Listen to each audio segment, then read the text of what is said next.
what is the worst thing about camping in a camper? Being stuck with neighbors 2 feet away from you in an RV park, when you can simply camp out in a BLM land in the great outdoors with just you and your family. I know everyone has their own ideal way of camping, but my family and I prefer to be as far away from people as possible and to simply be surrounded by the wilderness that we truly came out to explore. That is why we camp out on BLM land, which is called Bureau of Land Management, which is government land that allows the public to camp out on these wilderness properties for free while enjoying the great outdoors. Bureau of Land Management allows you to stay on these properties for zero cost for up to 14 days and then requires you to move about 25 miles from where you are camped. And then you can camp for another 14 days. There are some people who do this full time, only living on BLM land and live out in their RV. That is why we build our off-grid campers for this type of reason. Our campers allow you to not have to worry about paying for RV parks and be close to really big crowds, but you can stay for free on beautiful recreational properties for free while living off-grid on BLM land instead. If you watched one of my past videos about our water filtration system, you simply need to find BLM land with a lake or river nearby. Make sure your solar panels have plenty of sunlight and you have all the power and water needed to live on BLM land. Here's an example on how my wife and I find the BLM properties to stay on. Hey guys, I'd like to show you what my wife and I use when we want to look for places to go camp out at when it comes to 2 different websites I really highly recommend. The first one is blm.gov, and this Bureau of Land Management. And what I do is you can actually go and get to the map on the BLM website, and basically I'll have all these tabs telling places you can hike, places you can go hunting or camping. And then what we do is we actually check out these tabs for camping that are showing up here on the screen, and you just simply click on it, and some of these tabs will tell you exactly what's happening at these places. West Elk Ridge Camp, they're not really giving us much information. This one gives us a little bit more information. Big Park RV campsite, and just tells us a little bit about what this place does. And so you got to explore different areas and search. I like Colorado, and that's what I'm looking at right here. Is just a bunch of different places to camp in Colorado that my family likes to camp at. So all you gotta do is just explore, look around on the map to find out different places that you can go to for you and your family. And but they have all sorts of things on where you can go boating, camping, hunting, or sightseeing. It's a really good, effective website.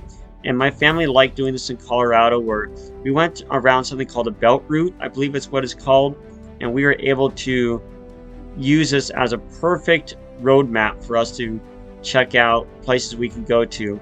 And I like the symbols to help me get an idea on where are the sightseeing places to see, where are places we could camp for free, and then many more other options on places to go.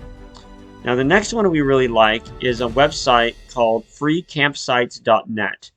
Now this is Colorado again, and I just search Colorado on the search box on the left hand side, and then what I do is I keep scrolling more and closer, all these campsites will pop up.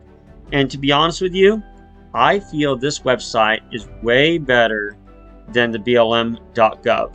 blm.gov anyway just tells you what 100% is legal because it is listed by the government. So the government can't ticket you or anything like that. But with this, it's not a government website, but this is the advantage of this one. This one actually has reviews and a lot more dense information about each site. So let me just click on this one.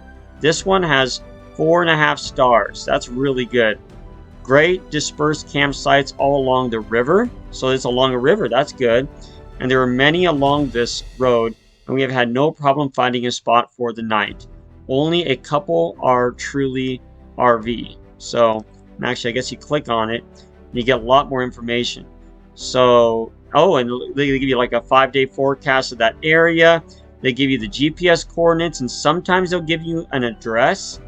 And also, this is a free campsite, obviously.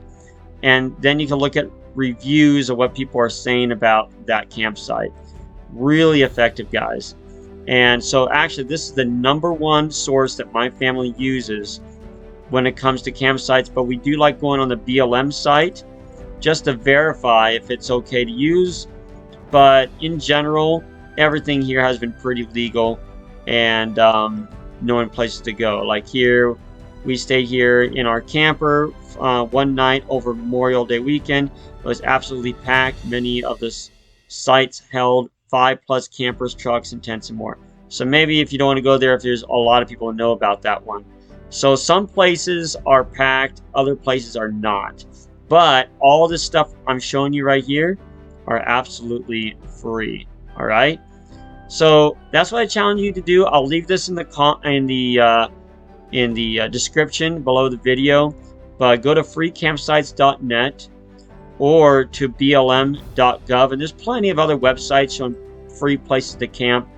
But that's what we generally like to use when we are taking our off-grid camper instead of having to go to RV sites. So hopefully this helps you out. Thank you.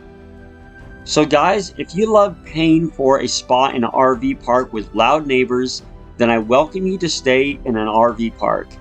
But if you want to truly feel free in a place that costs no money and allows you to truly enjoy the outdoors, then I recommend staying on BLM land. My family has been doing this for over 6 years and invite you to do the same. Please share this to someone that is looking to save money on RV spots to camp on, and thanks for supporting us with our channel.